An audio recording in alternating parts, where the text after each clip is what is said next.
Hello बच्चों, let's read the question and here the question says which of the following is a characteristic of expanding population। So इस question में हमें पूछा है कि expanding population की जो है वो characteristics कौन से है इन चारों में से। ओके, 1 2 3 एंड 4 इन चारों में से जो है वो expanding population के जो characteristics है वो कौन से है। ओके, सो अगर हम यहाँ पे देखें तो इस क्वेश्चन का जो की कंसेप्ट है वो हमारे पास हो जाएगा different types of pyramid. Concept of this question would be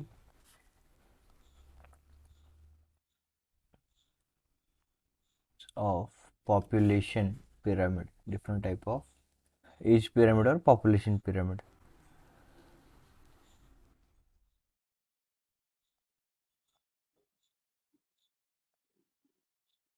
क्या होता है एज पिरामिड्स, क्या होते हैं? Okay, so age pyramid is the graphical representation of age and sex of the population. Okay, population pyramid और age pyramid is a graphical representation of the age and the sex of the population, and it is of three types: it is expanding, it is stable, or it is declining, expansive, constructive, or stationary। okay, there are first the definition of, पहले सबसे पहले हम age pyramid की जो है वो definition लिख लेते हैं।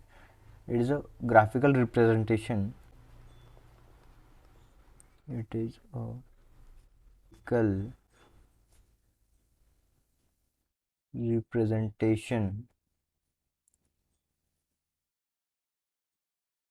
Of the and a population.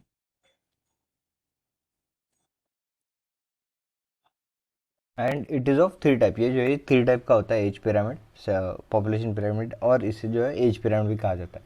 सबसे पहला होता है एक्सपांडिंग, फिर होता है स्टेबल, एंड तीसरा होता है डिक्लाइनिंग। ओके, सो सबसे पहले हम जो है वो एक्सपांडिंग एज पिरामिड कैसा होता है ये देखते हैं। ओके, सो देखिए ये जो है ये हमारे पास है एक्सपांडिंग एज पिरामिड।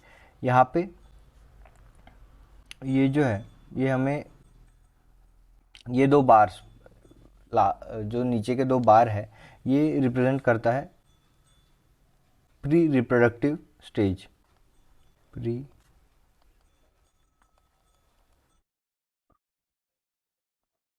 अभी प्री रिप्रोडक्टिव स्टेज मीन्स ऐसा स्टेज जहाँ पे जो है वो 0 से 16 साल या फिर 15 साल के जो किड्स है, चाइल्ड है, वो इंक्लूड करते हैं बर्थ से लेके तो 14 या 15 साल तक। Okay, so it includes the child of the childrens of the population। okay, it includes children of the population।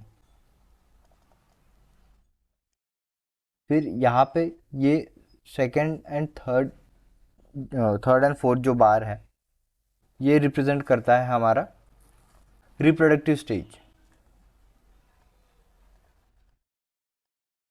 Reproductive stage या फिर रिप्रोडक्टिव पॉपुलेशन, ऐसा पॉपुलेशन जो कंसर्न करता है अडल्ट से, मीन्स इस पॉपुलेशन में जो है वो ज़्यादातर अडल्ट होते हैं जो कि रिप्रोडक्शन कर सकते हैं एंड पॉपुलेशन को जो है वो बढ़ा सकते हैं।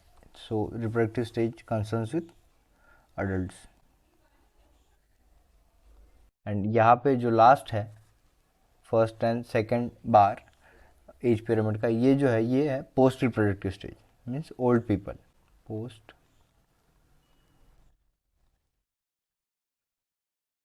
Means old people. ओके, ज़्यादातर ये 45-50 के आगे जो पीपल्स होते हैं उन्हें जो है ये कंसर्न करता है। अगर हम यहाँ पे देखें तो इस एज पिरामिड में जो है वो प्री रिप्रोडक्टिव स्टेजेस जो है, प्री रिप्रोडक्टिव पॉपुलेशन जो है वो सबसे ज़्यादा है, फिर उसके बाद रिप्रोडक्टिव है पॉपुलेशन, एंड उसके बाद जो है वो पोस्ट रिप्रोडक्टिव। अभी देखिए जैसे ही प्री रिप्रोडक्टिव पॉपुलेशन ज़्यादा होगी तो कुछ सालों बाद क्या होगा, 15-20 सालों बाद वही जो प्री रिप्रोडक्टिव पॉपुलेशन है वही रिप्रोडक्टिव पॉपुलेशन बनेगी, एंड उसकी वजह से जो है वो पॉपुलेशन बढ़ती जाएगी। जितनी उस पॉपुलेशन की प्री रिप्रोडक्टिव पॉपुलेशन ज़्यादा होगी उतना ही जो है वो पॉपुलेशन ग्रो करेगा, उतना ही पॉपुलेशन एक्सपांड करेगा, क्योंकि जितने ज़्यादा बच्चे होंगे उतने ज़्यादा जो है वो अडल्ट बनेंगे एंड उतने ज़्यादा है वो फिर रिप्रोडक्शन करेंगे। सो it is a diagram of expanding age pyramid.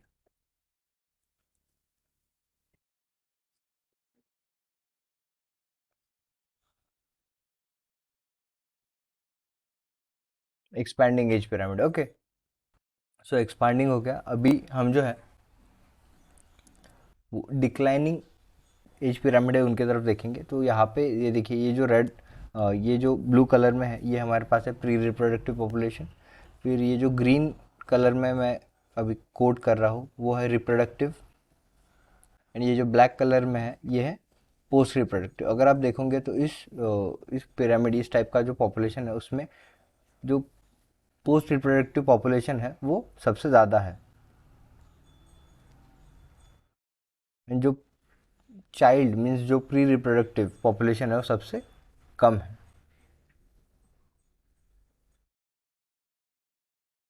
ये डिक्लाइनिंग इसलिए कहा जाता है क्योंकि जो चाइल्ड है, जो उस पॉपुलेशन के किड्स है वो बहुत कम है उस पॉपुलेशन में। किड्स अगर कम होंगे तो किड्स जो है वो after some years, after 10 to 15 years और आफ्टर 20 ईयर्स वो रिप्रोडक्टिव स्टेज में जाएंगे। एंड रिप्रोडक्टिव स्टेज में भी जो है वो कम इंडिविजुअल रहेंगे। किड्स ही जो है उस पॉपुलेशन के किड्स ही जो है वो अडल्ट बनेंगे।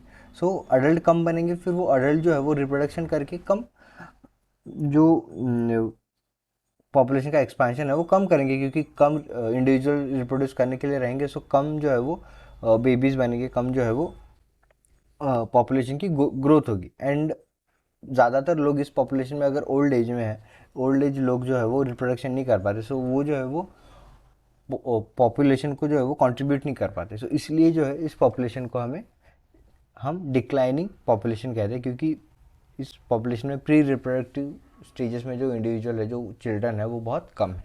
It is a declining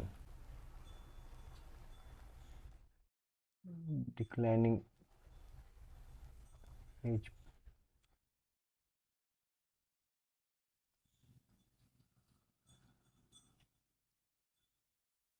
declining हो गया। फिर थर्ड जो है वो हम स्टेबल एज पिरामिड जो है इसकी तरफ देखेंगे। यहाँ पे जो ये येलो पार्ट है, ये जो है ये हमारे पास प्री रिप्रोडक्टिव स्टेज है। ये जो है ये चाइल्ड है, ये क्या है, ये चिल्ड्रन है।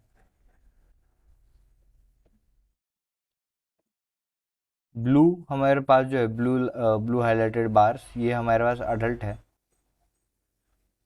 एंड पिंक जो है ये हमारे पास है ओल्ड पीपल।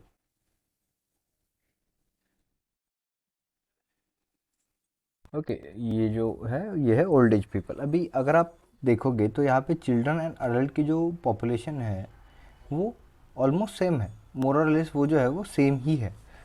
इसमें क्या होता है स्टेबल एज पिरामिड में, प्री रिप्रोडक्टिव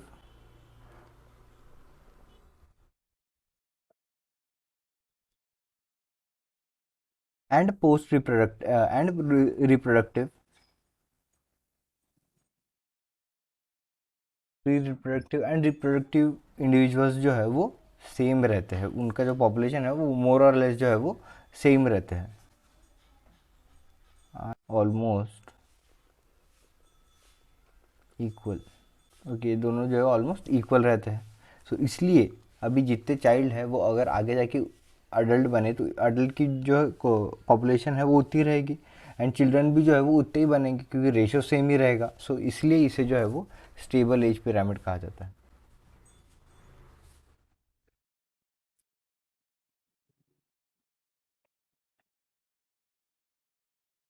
फिर यहाँ पे जो है, अगर ये आप पिरामिड देखो, यहाँ पे जो प्री रिप्रोडक्टिव पॉपुलेशन है वो बहुत ही ज़्यादा है। ओके, एंड रिप्रोडक्टिव पॉपुलेशन उसके मायने में थोड़ी कम है, means age compare to reproductive population ये जो है ये थोड़ी कम है।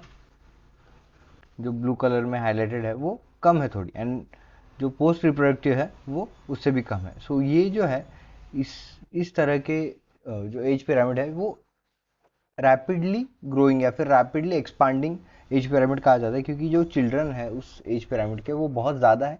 एंड अगर वो चिल्ड्रन आफ्टर 20 ईयर्स अडल्टहुड में जाते हैं तो अडल्टहुड भी जो है वो ज़्यादा होगा।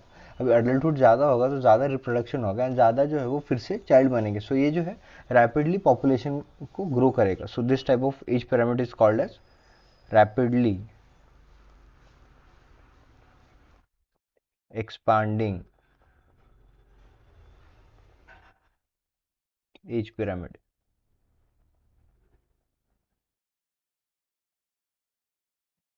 Rapidly expanding age pyramid. Okay, so अगर हम यहाँ पे देखें तो देखिए ये जो है ये पिरामिड स्ट्रक्चर है, एंड ये जो डिक्लाइनिंग एज पिरामिड है ये U1 शेप्ड पिरामिड है। फिर ये जो है ये स्टेबल एज पिरामिड है, एंड ये जो है ये रैपिडली एक्सपेंडिंग एज पिरामिड है। हमें क्वेश्चन में पूछा है कि कैरेक्टरिस्टिक्स ऑफ एक्सपांडिंग पॉपुलेशन। सो ये जो पिरामिड शेप्ड एज पिरामिड है ये एक्सपांडिंग है। ओके, सो ए वन तो जो है वो बराबर हो जाएगा। फिर सेकंड ऑप्शन जो है ये हमारा गलत हो जाएगा, क्योंकि ये जो है ये डिक्लाइनिंग एज पिरामिड है। सो सेकंड जो स्टेटमेंट है वो गलत हो जाएगा, सेकंड स्टेटमेंट इज रॉन्ग। फिर थर्ड स्टेटमेंट अगर देखें तो कि pre reproductive and reproductive age group becomes more और लेस इक्वल। सो ऐसा एज पिरामिड जहाँ पे जो चिल्ड्रन है means pre reproductive and reproductive जो पॉपुलेशन है वो इक्वल है, ऑलमोस्ट इक्वल है, वो जो है वो स्टेबल एज पिरामिड कहलाता है, एक्सपांडिंग नहीं कहलाता। सो हमारे पास जो थर्ड स्टेटमेंट है वो भी गलत है। फिर rapidly growing population with high birth rate, अभी देखिए यहाँ पे जो है वो पॉपुलेशन रैपिडली ग्रो कर रही है, क्योंकि बर्थ रेट जो चिल्ड्रन का जो रेशो है, चिल्ड्रन का जो पॉपुलेशन है वो ज़्यादा है। सो पॉपुलेशन ज़्यादा ग्रो कर रही है, सो वो क्या होगा ना, बर्थ रेट जो है वो ज़्यादा है तो वो क्या होगा, पॉपुलेशन ज़्यादा ग्रो करेगी। So it is a expanding rather rapidly expanding age pyramid. So जो फोर्थ ऑप्शन है वो भी हम फोर्थ स्टेटमेंट है वो भी हमारा सही है। So first and fourth statement जो है वो करेक्ट है, बाकी दो स्टेटमेंट जो है वो रॉन्ग है। So the final answer of this question would be option B, first and fourth. I hope you understood it well. Best of luck, thank you.